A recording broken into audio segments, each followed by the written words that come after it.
Freedom. Freedom. Say it to convince me. Freedom. This stuff matters. The Reverend Dr. Martin Luther King Jr. Youth Rally and March Planning Committee inspires and empowers youth. You're trying to create a path for your future. We've created a path for where they're at right now. People before us created a path for where we're at. What specifically Dr. Bullock was so good at was putting it back into the hands and from the mouths of youth. Inequality is not sacred and not something that needs to be preserved. It needs to be wiped out entirely. The rally is always finding ways to keep going and pushing forward. Now's the time to take steps to make a change. This is not about any one individual. This is about the group as a whole. And ultimately, this is about how do we support positive youth action. Our goal is to empower, engage, and educate our community. We will look back at the injustices of the past to make sure that they do not repeat themselves. It's not just Dr. Martin King, but Dr. Leola Bullock, Dr. Shanks. We're part of their story. We're reaping a benefit from the seeds that they sowed in the ground. Youth are the most important part of our community. We will be empowering youth's voice. Our work together as a community does matter. It impacts how they act at school. It impacts how they now handle themselves in the community because they've been put on a stage where they now have better expectations for themselves. This is something that needs to happen because if it doesn't, then all of those guaranteed rights go out the window. It's up to us to take the steps. I want to empower you, educate you, and engage you into what we're going to say at the MLK Youth Rally and March Planning Committee. We're going to take the steps together. Good? Welcome, ladies and gentlemen, to a special edition of our show today, where we shine a spotlight on the 29th annual Reverend Dr. Martin Luther King Jr. Youth Rally right here in Lincoln, Nebraska. The remarkable event not only commemorates the legacy of our true visionary, but also serves as a powerful platform to amplify the voices of our community leaders and our youth scholars. Here today, we have Pete Ferguson, a seasoned community leader, advocate, youth mentor, and our adult advisor for the Dr. Martin Luther King Jr. Youth Rally, and our youth scholars, Jeremiah Theork, I'm going to say that again, Jeremiah Theork and Brecklin Dyson. Thank you for being here today. Well, thanks for having us. Appreciate it. Yes, This is a remarkable thing. Some of us here in Lincoln or even our community may not be aware of such an amazing event. So I would like to start with you today, Pete, and maybe if you can give us an overview or history of the rally's purpose and mission. Yeah, no, and again, thanks for having us. We greatly appreciate it. The rally, in its essence, is 29 years old, and it was started by the late Reverend Dr. Leola Bullock, who was a longtime civil rights leader, not only just for this community, but also this state. And she charged young people to kind of said, we're going to be gone someday. And so I liked how you said seasoned, and we're polite, and I tell the scholars don't ever say anything, call anybody old, but she said, we're seasoned individuals. We've been in the struggle, we've seen successes, but in order for this to continue, young people are going to have to take the lead and take head of what's going on. And so she charged individuals with the first annual rally in March, which took place here on the county city steps, with a march here, and then Johansi Christie, who works in the office, mayor's office, gave the I Have a Dream speech. And there was some poems and some music, and it's evolved to what it is today. And we state our purpose is, and not just a mission statement, our purpose is to honor the life and dreams of the late Reverend Dr. Martin Luther King Jr. and Dr. Leola Bullock through positive youth action. And so as we seek to promote not just the dream, but the dreams that Reverend Dr. King had, that my mom, Alita M. Ferguson, had, Howard Ferguson, Dr. Leola Bullock, Dr. Shank, Colonel Paul Adams, it wasn't just one person's dreams and hopes, but it was a magnitude of individuals. And so we seek to do that, but we do that through a unique venue, which is Positive Youth Action. Nice. It's nice to hear that even some of our city community leaders were involved in such a great thing as well. Yeah. So you did say and mention 29 years. Mm-hmm. That's a very long time and a lot of perseverance.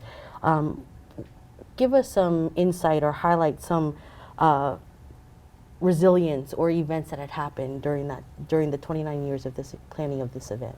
Yeah, you know, I've been involved as the lead adult advisor for 26 of those 29 years, and I have to give credit to Dr. Kirkland, Ms. Mays, Ms. Stokes for just seeing something in me that at that time I didn't even know that existed as an opportunity for me to kind of take the lead. And so during that time, it's really been only a blip on the radar screen in the civil rights movement. But during that time, we've seen tremendous amount of change. When we started, there was no iPhone. I mean, if you really think about it, we were sending out our notices via, hard mail. They were flyers that were folded over and stapled, and I'd put them on a colored piece of paper so it would stand out. And so scholars were receiving mail from the rally as meeting reminders. We transitioned. We were originally at the state capitol, which in the Warner Chamber, which I think was tremendous because it was unique that youth would have a platform and a place that traditionally wasn't open to us, whether it be individuals of color, but also just young people. And so we would march from the student union to the capitol. Life changes have happened. I mean, if you think about all the things that have happened from 9/11 to the election of President Barack Obama as the first president of color. I mean, not just African American, the first president of color to be in the highest office in the land. We've had multiple world wars. And so when you talk about the engagements not only that have happened in the rally, yes, the material and content has evolved. There's been transition in just the life experience of those scholars who have sat at the table, who have presented to the audience of Lincoln and the world to what is occurring now. Because some of those things, even being telecast in 4K, that wasn't, we had Dr. Kirkland walking with a VHS camera recording images during those during those first years. And that was just the norm. So many of these scholars never met Dr. Bullock. There's only a handful of us that are involved that really actually met Dr. Bullock. So they're speaking on the foundation of a leader of individuals that they have really only seen in history books. Yeah, and to a point of what you were saying with just the historical parts and the events that had been involved and also overcome, and most recently, of course, like COVID, and an epidemic on our health. How did you overcome those difficulties? Yeah, it's not to trivialize anything, but we've always talked when we, for the 26 years that we were, marching from the university to the Capitol, it was cold. I think in my times there have been one or two, but we kind of make light of it. We're just like, okay, it's gonna be cold. Like, you're gonna have to bring a set pair of shoes, you're gonna have to bring multiple jackets, and we're walking. Because for that, 20 minutes was light compared to what John Lewis experienced trying to cross the Edmund Pettus Bridge. The march that happened in Selma, to the individuals sitting at the lunch counters in the Woolworth, at Woolworth, the Little Rock Nine. And so, what I envision when you talk about perseverance, when COVID occurred, we never thought that we're not going to do this. It was going to adapt, it was going to change, but we have not done a rally and march, and we were one of the few, not only in this city, but the country that continued on. And if there was a time that people needed to be empowered, needed to be educated, and needed to be engaged, it was those times. It was in the times of the most challenge. And so for us not to do it, for us to go by the wayside, just really wasn't an option. So over the years of the past 29 years and the evolution overall, there's been many adaptations and changes to help with providing this experience for the youth.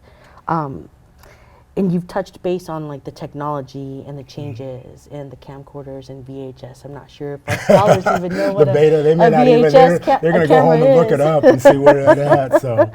Yeah, so, and of course, trying to overcome these difficulties, there's times where you have to plan, and behind that, there's power individuals. Share a little bit about the impact that your planning committee and getting this together in having this event? What does that involve? Yeah, that's the thing that I really wish I could capture and people could see behind the scenes, because you see on the third Monday in January the power of young people that has existed throughout time. So the Birmingham Children's March, as you look at that, you look at the boy from Troy. I talked about John Lewis, as almost as an 18-year-old, much like their age right now, leading the Student Nonviolent Coordinating Committee. Like, young people have always led the challenge for change, but also have affirmed success. And so I get the pleasure to watch them develop and pour into each other, but what they don't know is how they pour into me. And so we meet on Sundays, and this is an optional opportunity. And they come, and to see them, like I said, pour into each other, to see them develop pieces, to see them see things and be like, wow, well, I didn't learn that in school, and why aren't I? Or learn from others that are around the table. And we've expanded. We have individuals that come from Omaha. We've had individuals that have gone to school at Norris. And so though primarily scholars from Lincoln, they learn from each other. And I will tell you, it's going to knock your socks off on Monday, January 15th. But I think they can say is that is not the best delivery of their piece. Their best delivery is sometimes in November or January at a rehearsal, when everybody just like, wow. And I wish I could bring people into that space to see that. And so for them, I feel like it's that growth of recognizing self. They don't close doors to opportunities that they don't know exist yet. And they have committed to 3 things that we always say we want to do for people that are ages 4 to 90. They empower, they educate, and they engage. A question that I'm curious about is, I know that your scholars here are probably in high school or getting ready to graduate. Oh, and we got middle school, yeah. I was going to ask, I was like, I know she's carrying herself like a 30-year-old, so when you hear her speak, you're going to be like, oh, okay. How young is your youngest participant? Like, what is your age group of youth that participate in this? We have elementary through high school, and so we really concentrate on K through 12. And so, our youngest, I would say, was at one point in time was my daughter. I believe 3rd grade was when she first got her feet wet. She wasn't even able to walk in the first marches. And then, but we have a group of scholars that traditionally engage, and they're a 5th grade group from the Belmont community that do a choral book reading, which has become extremely popular. But we also have, we have Brecklin here, who's a middle schooler, and you would swear she's a college sophomore. And then we have high school scholars as well. So I would just tell you, we have, that's our goal, is to make sure that everybody can see themselves up there, and you'll be wowed just as much by the high school scholars as you are by the elementary. And there's no adults that speak. Like, this is the most I'm speaking, and I shouldn't even be speaking in front of them, but it is truly a youth showcase for them to promote positive youth action. That's wonderful. How can people support and get involved in this event? Yeah, I appreciate you asking. It is a community engagement.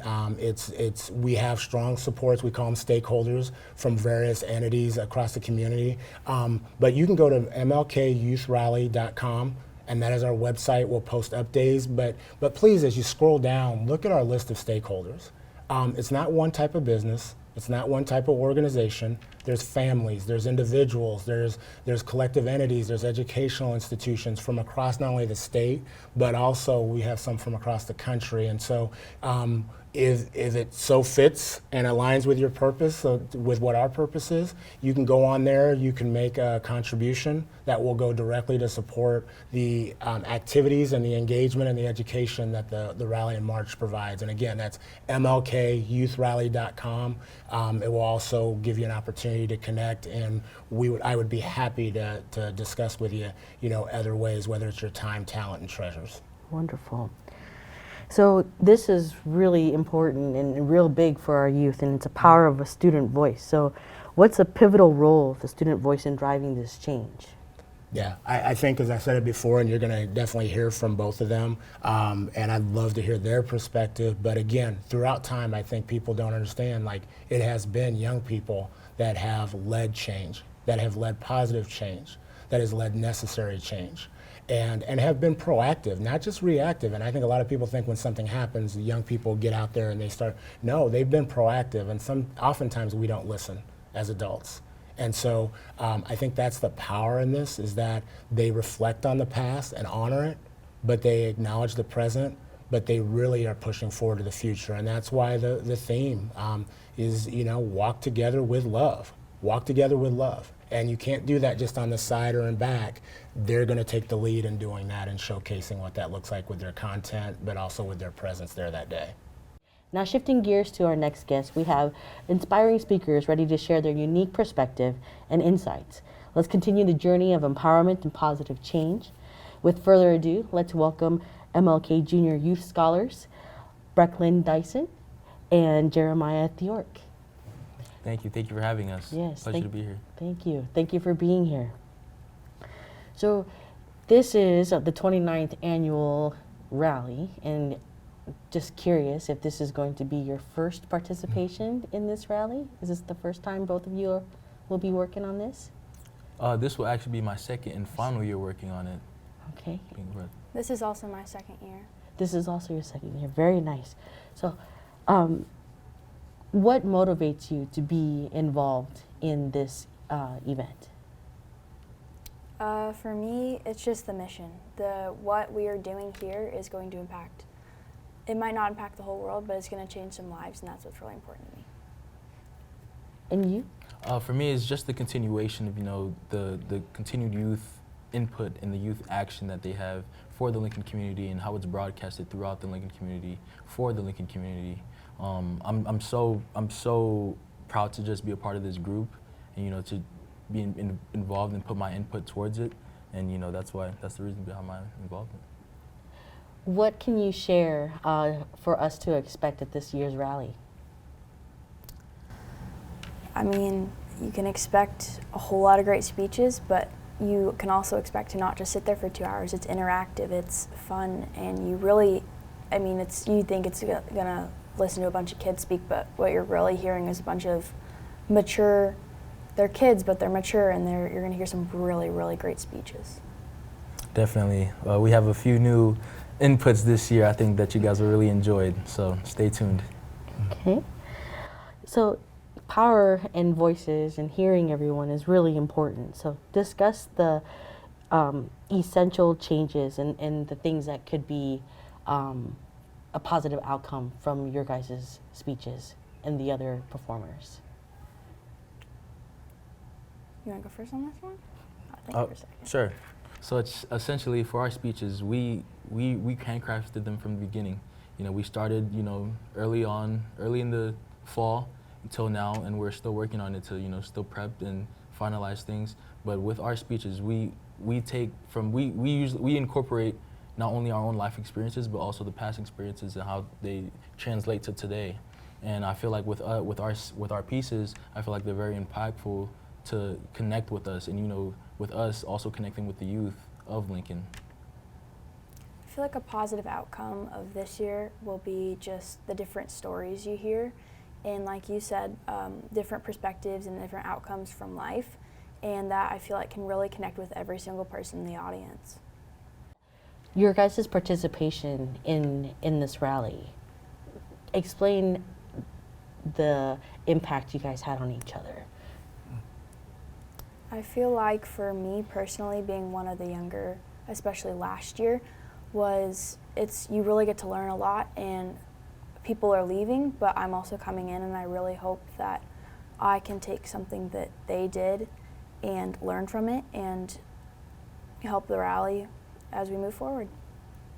Yeah, I feel like for me, I've not only learned off of them, but they learned off of me, because some of the younger youth, they've been a part of the rally longer than I have, and so not only with that part, I've learned off of them more than they learned off of me, and I hope when I leave, I can also be a source of inspiration for them, so that when Brecklyn continues on and other younger youth continues on with the rally, they can take some inspiration from me and continue on this amazing action that they're doing. Very nice. explain or share some unexpected moments that you guys experienced during your time. One expected moment that I've experienced is the stories. Some of the things that I've learned being a part of the rally, I have not learned from just being in school, you know, with civil rights and, you know, certain activists who really paved the way for us, like Amelia Boynton. You know, she was a young activist, you know, who doesn't get as much recognition, you know, as Rosa Parks or, you know, MLK, but, you know, all in all, they're still very important. Each and every activist who, you know, fought for civil rights till this moment, who gave us the opportunity for us to, you know, speak and talk about civil rights and, you know, continue to advocate till this day forward. You know, those are the things that will stick with me, you know, once I leave, and yeah. I feel like one of the things that really surprised me and that will stay with me for my whole life is just the whole experience. I mean, I didn't really know what to coming in, what to really think, or like how the whole situation was going to be when I first joined. And I think just the culture created around this group and what you learn from other people and what other people learn from you is really surprising that you wouldn't expect. I really enjoyed what you said about that with the culture and what's around you.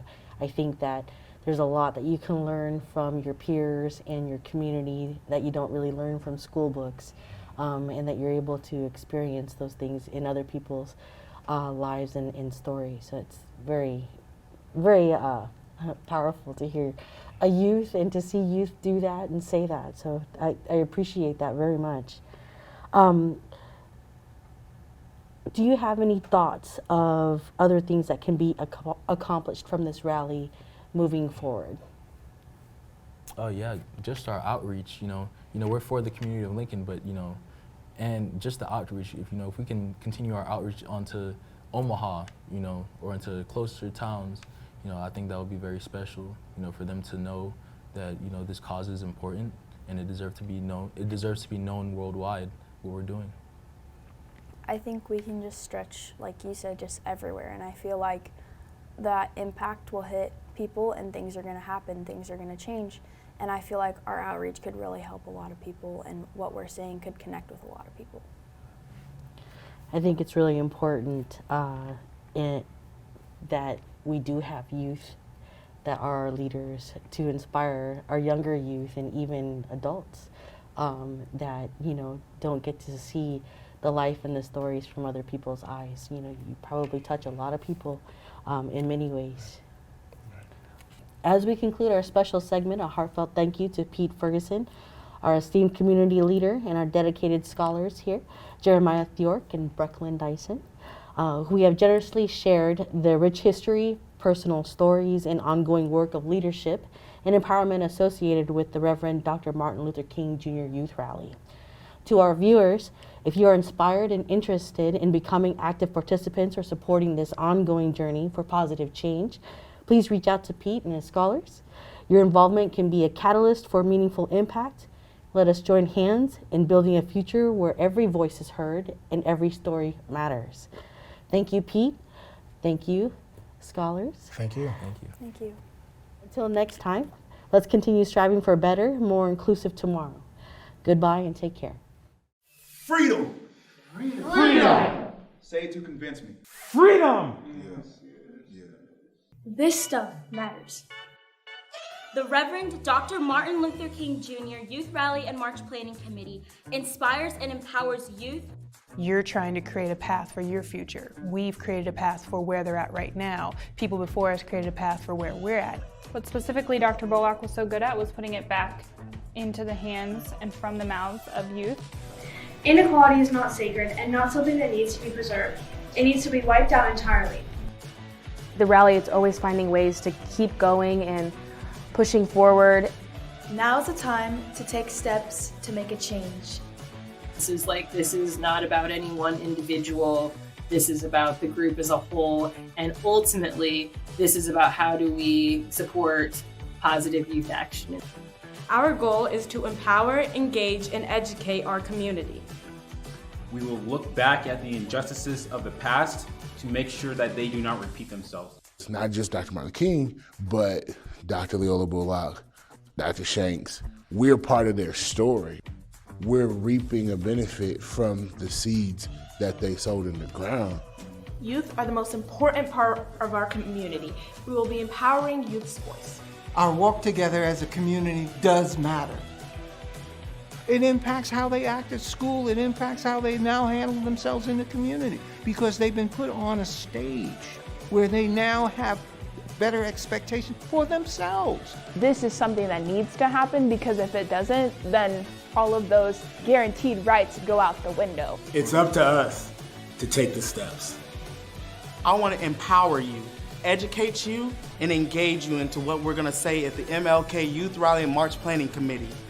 We're going to take the steps together. Good? Yeah.